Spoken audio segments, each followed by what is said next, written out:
And being Santa it makes you a better person.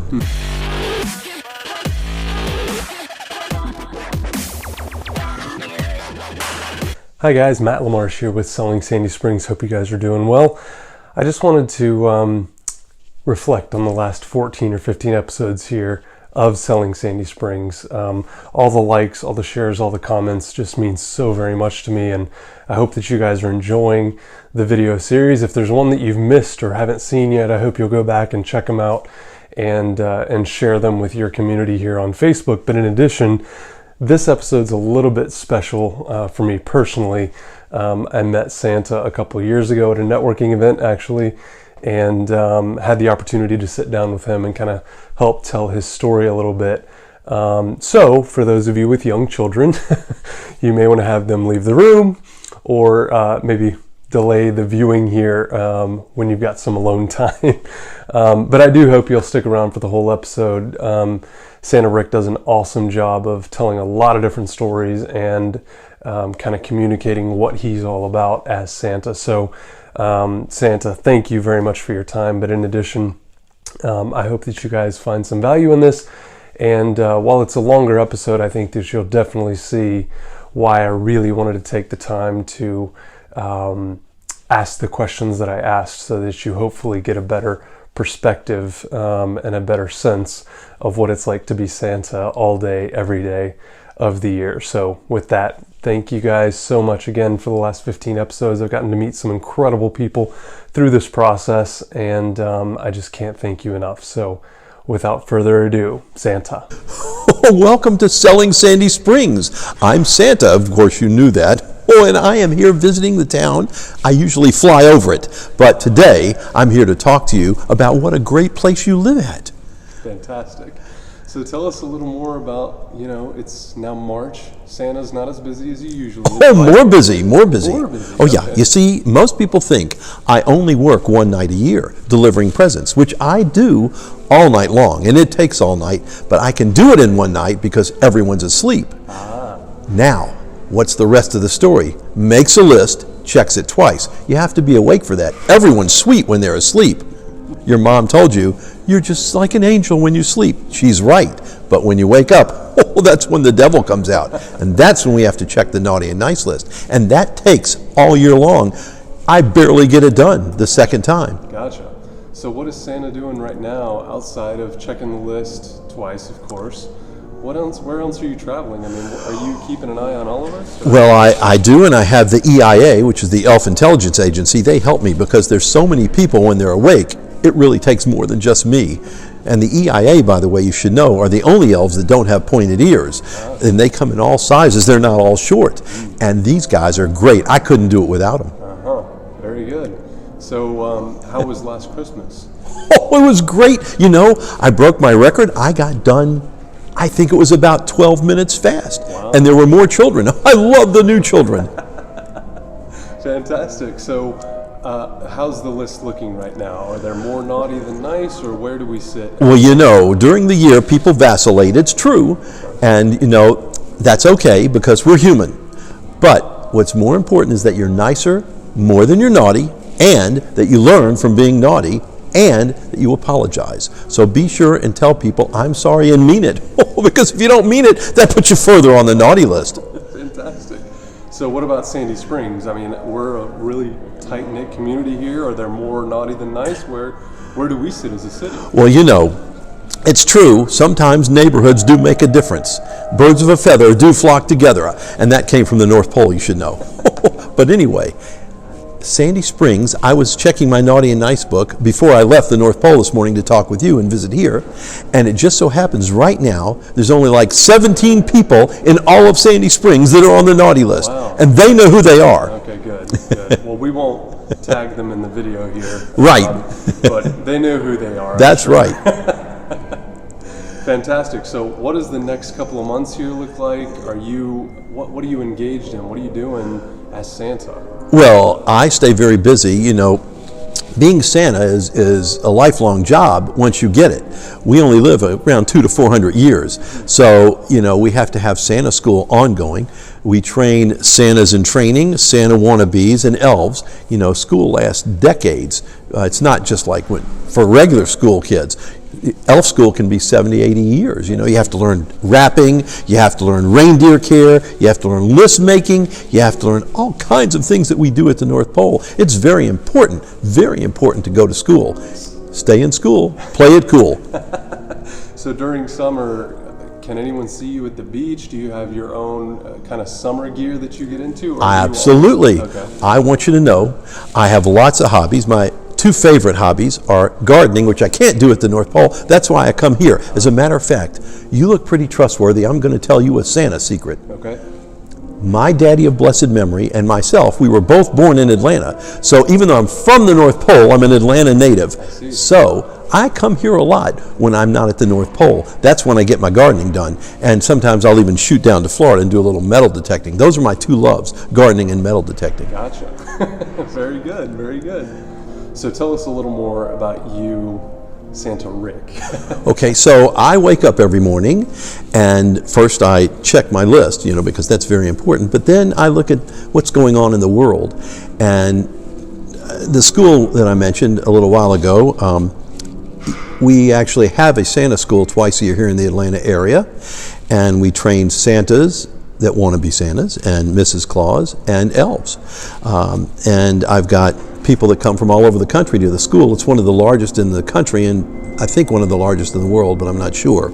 We also have an agency where we send out Santas in training all over the world. I have national clients, so all year round I'm interviewing Santas, because it's not just a guy in a red suit.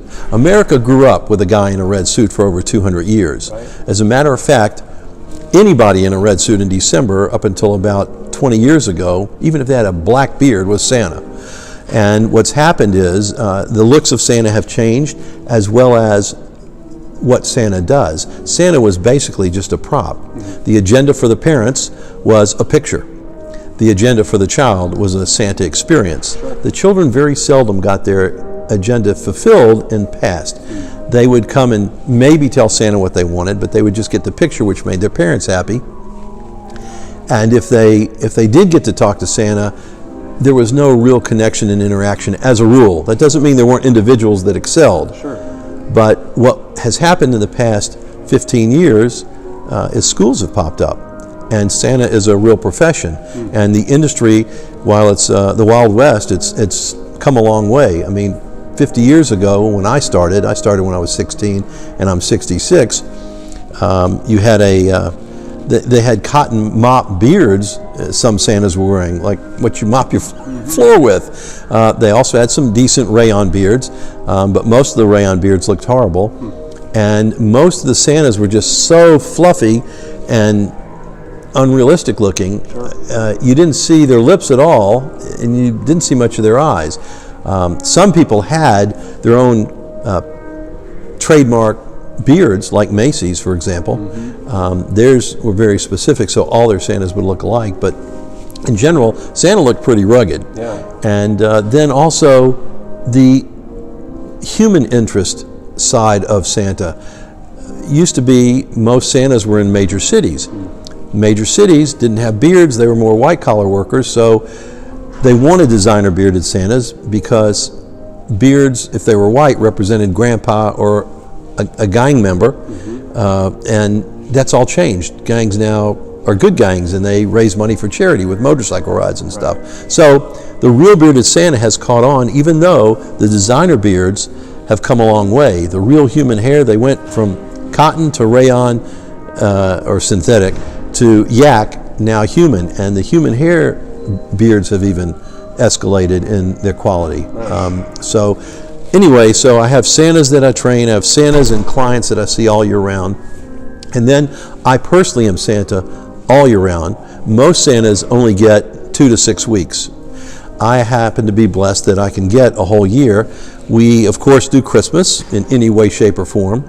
And then all year round, we have different activities. There's Christmas in July, which used to be layaway. Now it's Christmas in July. Great promotion. And then I also personally have been a brand ambassador and spokesman for a phone app that's no longer out, but I was all over the world with a phone app. You punch in phone and there I was. I do advertising and marketing in print and in video, so we can work with you in that way. Motivational speaker, storyteller. Santa's a great storyteller. You probably have heard some, or you'll hear some on this tape. Absolutely. And then aside from that, there's the special life-changing events. A new thing that's come about is not a shower for when you're getting married or a baby shower when you're going to have a baby. There's now parties, gender parties, where they announce the gender of the babies. Santa's done that many times. It's very fun, and I have something special that I do for that only one other Santa does in the country that I know. It's really cool. And then there's all kinds of parties. There's anniversary parties. We give away anniversary presents. The trip may be during Christmas, but your anniversary's in April. Or it could be that you just want Santa to bring the present and make it special. We deliver cars. That's usually at Christmas. There's all kinds of good things. Birthday parties. But then there's the sad things also.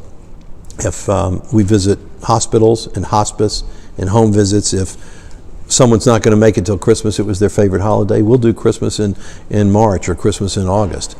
So we do that too and make it really special.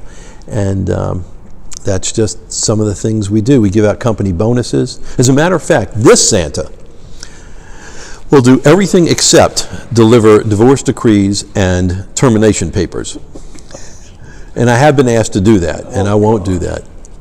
Some people are cruel. It's very unfortunate. Yeah. But we do all kinds of things, and they're mostly fun. And being Santa is incredible because you're one of the two most recognized faces in the world. You are the most photographed person in the world. When you fill up your car with gas, if you look like Santa, people are taking your picture. If you're at Walmart, people are taking your picture. Wherever you go, people are taking your picture, including here in Sandy Springs. Sure. And when I go out to eat, I never get to eat a hot meal. People come up to the table, do you mind if I have a picture? Absolutely. That's everyone loves that, and it's fun. So Santa all year round is great. Company parties, just there's no end to what you can use Santa for, and most people don't even think about it. And I can even design a commercial for you, not Super Bowl quality, but that kind of crazy for your company. I also can play sports. I have many different outfits and suits. I just should tell you, Tiger Woods can't beat me at golf. The bear, he can't beat me at golf. Santa can beat anybody at golf. So if you're doing a golf fundraiser, bring me in with the celebrities. They'll probably only play one hole with me. They might play two. They won't play the whole course, which I understand. It's more for the press. Sure. But they will get marketing that could go viral because there's something I haven't done but I want to do that it's just hysterical. And so Santa can do all kinds of things. We do swim with Santa in the winter, actually at indoor pools. And we do Santa on the beach in the summer. Nice. So there's all kinds of things that we do. Yeah. Santa actually fits into everything. You just have to find out what it is. Sure. Because Santa is the one thing that is stress-free. When you say Christmas or Halloween or Thanksgiving, people are coming over for dinner, families coming in, it's stressful. When you say Santa, joy. It's joy. Yeah. He brings me presents. He listens to me. He loves me. He doesn't judge me. Santa is, aside from being the most photographed, he's the one thing that just really makes people happy. Fantastic. Oh, and I love that. Well, tell us more about you, your background. How did you get into this? What does your professional life look like before you become Santa, or have you always been Santa? Well, for 50 years I've been Santa. I started when I was 16, and what happened was I was in high school, and I just thought it'd be fun, and the girls would think it was cute, and my friends would think I was goofy if I dressed up as Santa, and that's indeed what I did. And that's why I did it the first 3 years, 16, 17, 18. I was in high school. And then I got out of high school, and I did it for people a little bit, off and on for the past 50 years. But 8 years ago, I had a real tragedy. My mother died after a horrible year of cancer. And my dad, they'd been married just short of 65 years. My dad, he just gave up. There's a real medical condition called broken heart syndrome. And he just gave up. And 18 days later, he died healthy, which I'm grateful for, because he was 89, just short of his birthday, as a matter of fact, his 90th birthday. And he lived a good life. Mom lived a good life until she was her last year, which was 84 years of horribleness, but in 1 year with cancer. But when that happened, I just quit shaving, and that was in September. September 29th is when Mom passed away, 2011, and Dad on October 18th, and as I said, my hobby is gardening. Mm-hmm. So I was at Home Depot, which is one of the places Santa does spend a lot of time there, getting tools for the elves. Actually, it's the truth, and you'll hear that in this story right now. So I was looking at they just gotten in, because I was going a couple times a week. They just gotten in their first load of plants, and I heard this voice, not like The Exorcist, but very similar. Daddy, Daddy. And I knew no one was choking, and I knew it was a child, and I turned around. It's one of those moments that changed your life. And he's bent over, and he's got this death grip on the side of his dad's shirt, and he's jerking on it, going, Daddy! And his dad's ignoring him. And if you know who you are, that's very bad parenting. But anyway, his dad's looking at these plants, and I'm about 15 feet away, and when I turn around, he's still got the death grip, but he stops talking, and he's leaning forward. I mean, just like a deer in headlight. And and I mean, what am I supposed to do? So I walked up. First, I went like this, and I walked up to him. Dad, still oblivious to everything. I get this far from him. I go, shh!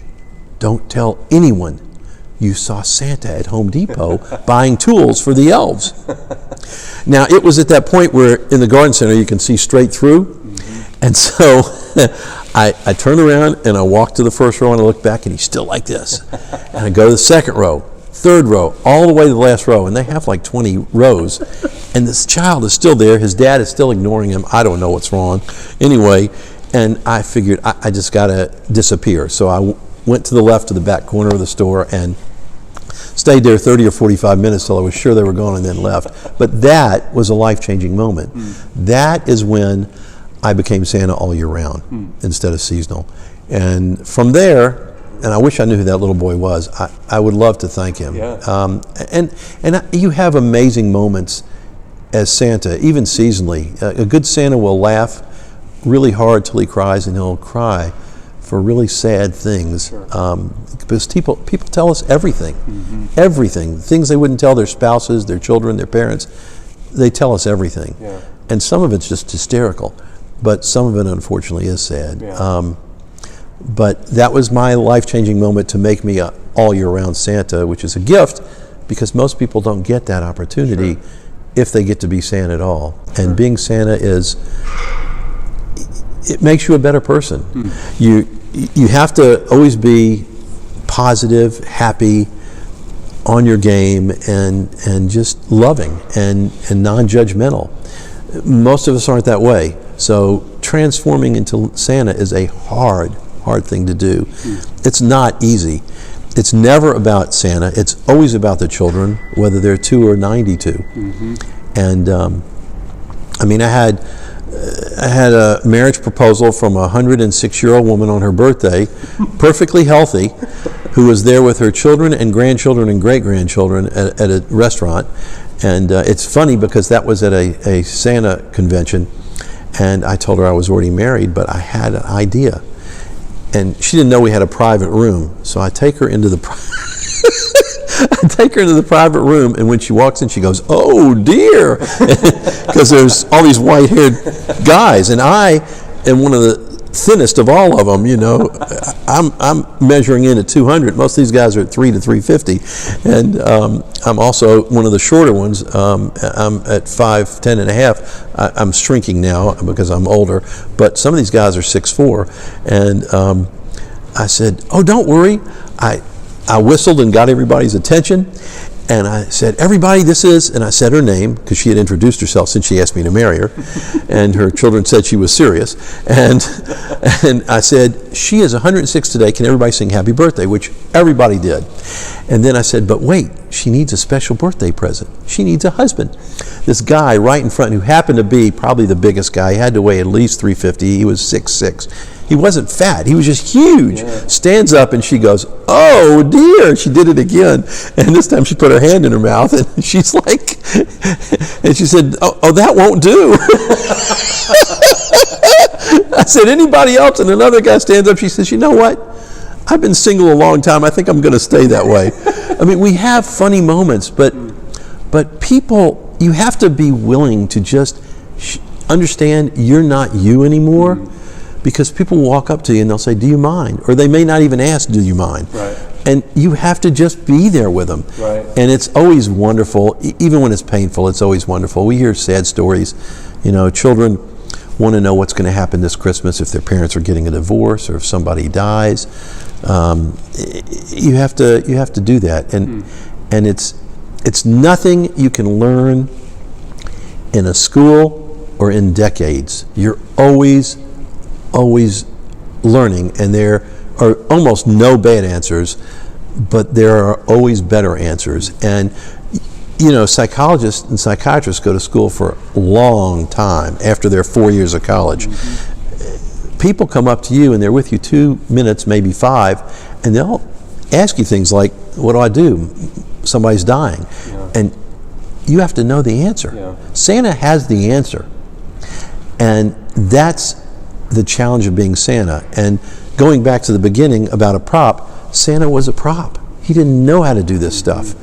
And that's why you go to school, and it's not just one time. People go to school for the whole career, whether it's 5 years or 50 years, mm-hmm. and they go back and back, not just to one school, but to several. Sure. And there aren't many of the schools, but there are better ones. I, as I said, as an all-year-round Santa, get asked to go everywhere. I'm flown around the country a little bit. I'm flown around the world a little bit. I was in Hong Kong for 3 days to be a brand ambassador for a company that owns a mall that does an experiential thing at Christmas. I spent 3 days talking to the press. Didn't see any people, just promoting their event. And I'm very fortunate. I'm just really lucky. And the Santas that we work with, I work real hard to get the best. I don't want a Santa that's a prop. You have to look like Santa, which sounds easy, but it's not. Santa is a regal and pristine character. And he's no different than an emperor or a king or a queen or a president. Before you see the guy, you don't know what his face is going to look like, but he's dressed to the nines, or she's dressed to the nines for queen. And Santa's got to look that way. So you can't wear an inexpensive suit. Sure. And it doesn't mean Santa's rich, but it's an expensive thing to be. Suits, decent suits, are they start at $600. They go up to $1,800. You can spend $5,000 on a suit, but most people don't. That's your suit. Belt and buckle. Can't be a tin buckle and a pleather belt. It has to be a brass buckle and a leather belt. They start at around $250, $300 for a set, and they can go up. Boots, you have to have real boots. They can't be these cheap boots, and they need to be comfortable because you're in them. And so that's another story. And there are all kinds of things you can wear, accessories that make the suit look even more elegant and rich. There's there's Santa's keys, there's Santa's watch, there's Santa's ring, there's There's just all kinds of things you can put on.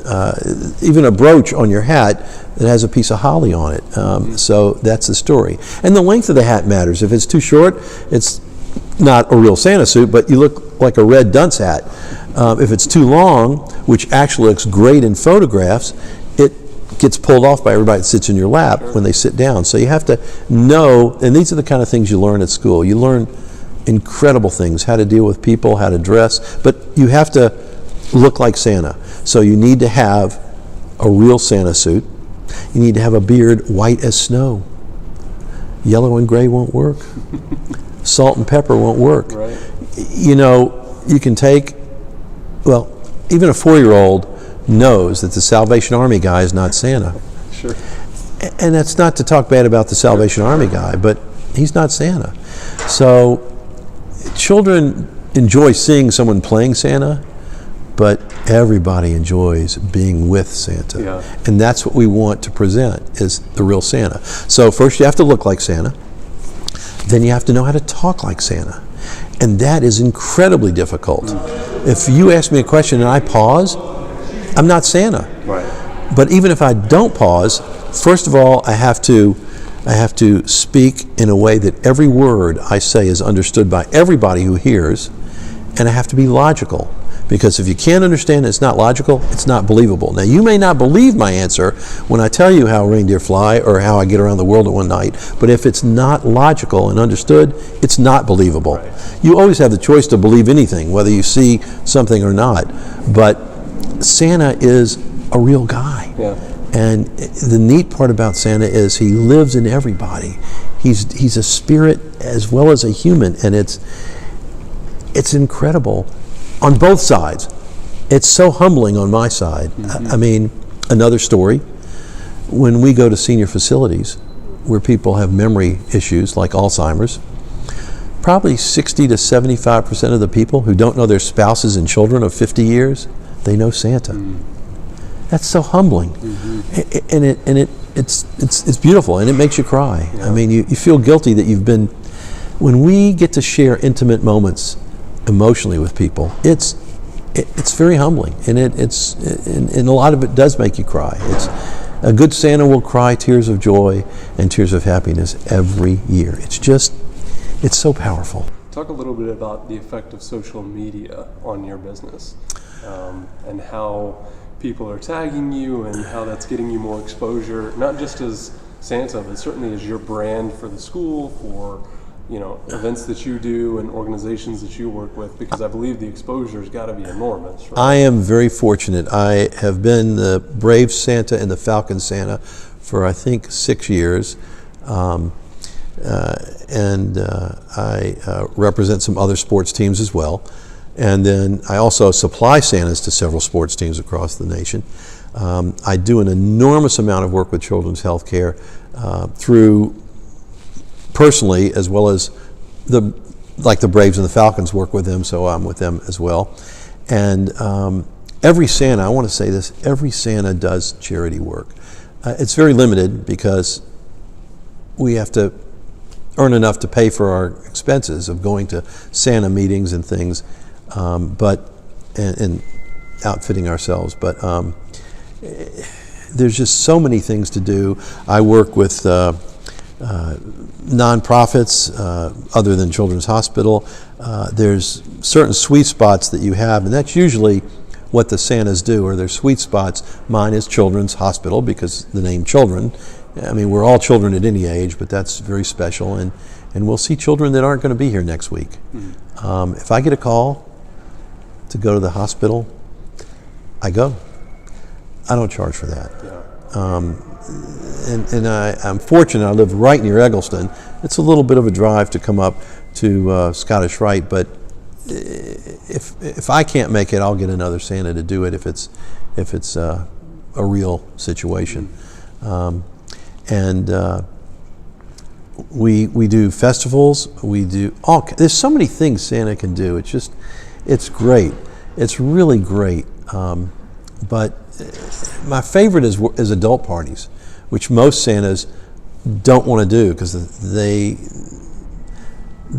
what we teach our Santas at our school, which is one reason our school excels, is how to be engaging and entertaining, not entertainers. And that's the big transition in Santa becoming a profession. Sure. When I'm with you, I want you to think, that guy's Santa. If you won't think that, I want you to think, if there is a Santa, that guy's Santa. Yeah. But either way, that's what I'm looking for. Absolutely. And so I don't play Santa, I am Santa. And that's what we try to make our people do. So how can people get a hold of Santa? So the social media thing is, as you said, enormous. And I love being tagged. I am Santa Rick, and you can tag me as Santa Rick anytime, anywhere, at Walmart or the gas station or anywhere, Publix, Kroger. But don't tag me as Santa Rick if it's not me. The other thing is, you can go to my website, which is santarick.com. And we'd love to talk to you. You can contact us through our website. If you're interested in becoming Santa, you can go to our school website, which is Northern Lights with an S, Northern Lights Santa Academy, and it's www.northernlights.Northern Lights Santa Academy. You can also call me on my cell phone at 404-936-2888, and you didn't hear this, but someone just walked in here and went, "There's Santa," which is the proof that it's what it is. But you can call me at 404-936-2888 anytime from 8:30 in the morning till 6:30 at night. Please don't call me after that, but you can text me or email me anytime. Perfect. And we'd love to talk to you about anything, photo shoots, anything. Fantastic. Santa, thank you so much. No I know problem. You're a busy guy. I'll let you get back I to have it. time for you until August 1st, and then I've got to get back to talk to the elves. We've got to stay on production schedule. Fantastic. Thank you so much. No problem. Merry Christmas.